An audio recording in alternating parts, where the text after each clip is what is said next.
Monday, U.S. District Court Judge Dana Christensen vacated last year's ruling by the U.S. Fish and Wildlife Service, taking Yellowstone grizzlies off the list of threatened species. That decision turned grizzly management outside the national parks over to Montana, Idaho, and Wyoming. Christensen's ruling stopped Idaho and Wyoming's plans to hunt the big bears starting this fall. In the ruling, Christensen faulted the service for failing to consider how delisting the Yellowstone bears would impact their overall recovery. That's a key point since it comes even as efforts are underway to declare the grizzlies on the Northern Continental Divide ecosystem in the glacier region also recovered. The full impact of the ruling is being researched, but one of the key attorneys believes Christensen's decision also puts the brakes on delisting the northern grizzlies.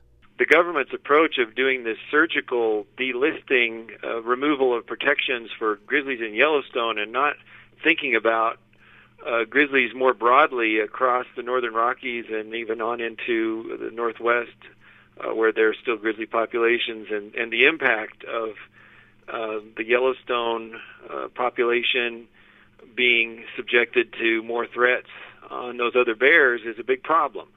Debate over lifting protections for the NCDE grizzlies has been building over the past year, with wildlife managers saying the number and distribution of bears shows recovery, but residents and other groups saying protection should continue. Presso says Monday's ruling gives time for review. We have an opportunity now, I think, to look at the idea of connecting up the Yellowstone population to the grizzly population further north in the Glacier Bob Marshall country, and even opening the door to a recovery in the Bitterroot, which has long been the holy grail for grizzly recovery in the lower 48, and so I think we have another chance now.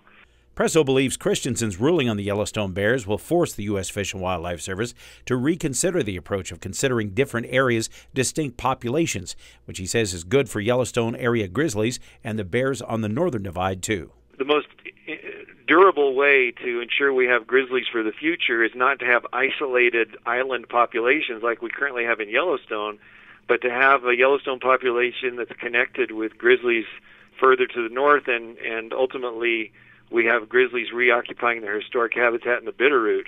And at that point, I think we can start to have a shared vision of recovery, but the government didn't want to go there. They looked at Yellowstone alone, even though it's totally isolated, and decided to declare victory.